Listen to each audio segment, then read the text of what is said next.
বৃহস্পতিবার পশ্চিমবঙ্গ সামগ্রিক অঞ্চল উন্নয়ন পর্ষদ পশ্চিমবঙ্গ ব্যাপক এলাকা উন্নয়ন কর্পোরেশন তাদের প্রাক্তন কর্মীদের জন্য একটি বিশেষ সমাবেশের আয়োজন করে।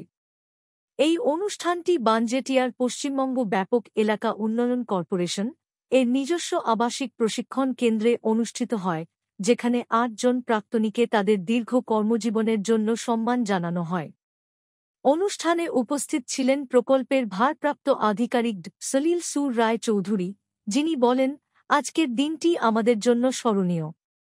যারা ৩০ থেকে ৩৫ বছর ধরে কঠোর পরিশ্রম করেছেন, তাদের এই সম্মাননা আমাদের গর্বিত করেছে।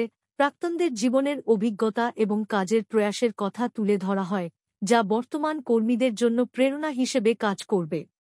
আমরা WBCADC বহরমপুর প্রজেক্টের তরফ থেকে যারা আমাদের প্রাক্তনী, যারা অনেক দিন ধরে আমাদের বহরমপুর CADCটাকে সম্পৃক্ত করেছেন, তাদেরকে আমরা আজকে সম্বর্ধনা দেওয়ার একটা ব্যবস্থা এখানে করেছি।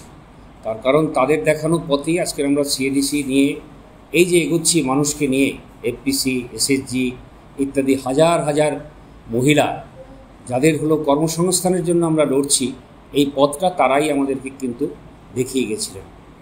অতএব আজকের একটা আমাদের স্মরণীয় দিন, যে স্মরণীয় দিনে আমরা আমাদের প্রাক্তন যারা আমাদের কাছ থেকে কাজ করেছেন বহু বছর, কেউ 35, কেউ তারও বেশি, এত বছর কাজ করে, তাদেরকে আজকের এখানে আমাদের CADC বানজেটিয়া RTC সেন্টারে ডেকে তাদেরকে আমরা সম্বর্ধনা দিলাম, মানে তাদেরকে আমরা সম্মান জানালাম।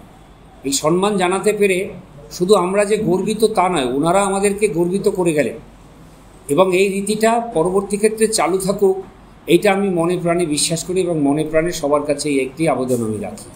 তো আজকের দিনটি আমাদের WBCADC বহরমপুর প্রজেক্টের একটা স্মরণীয় দিন হিসাবে চিহ্নিত হয়ে থাকবে।